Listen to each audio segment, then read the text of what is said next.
বাংলাদেশের সঙ্গে সম্পর্ক পুনরুদ্ধারে অর্থ ফেরতসহ ক্ষমা চাইবে পাকিস্তান। ৭১ পত্রিকার টপ নিউজের সঙ্গে আছি আমি সাংবাদিক রহমত।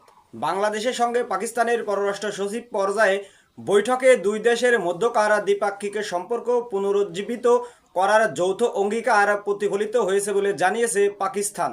পাশাপাশি দুই দেশের অভিন্ন ইতিহাস, সাংস্কৃতিক বন্ধন এবং জনগণের অভিন্ন আকাঙ্ক্ষার উপরও জোর দেওয়া হয়েছে। এ সময় ডক্টর মোহাম্মদ ইউনূস পাকিস্তানের সঙ্গে পারস্পরিক সহযোগিতা বৃদ্ধির পাশাপাশি বাণিজ্য ও ব্যবসার সম্ভাবনা খুঁজে বের করার লক্ষ্যে সম্পর্ক জোরদারের উপরও গুরুত্বারোপ করেছেন। এ সময় পাকিস্তানের পররাষ্ট্র সচিব আমনা বালুচ আশা প্রকাশ করেন, এপ্রিলের শেষের দিকে উপপ্রধানমন্ত্রী ইসহাক দারের আসন্ন সফর দুই দেশের সম্পর্কে আরও দৃঢ় করবে।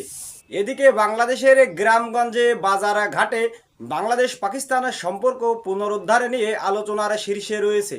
সত্যি কি বাংলাদেশের কাছে ক্ষমা চাইবে পাকিস্তান?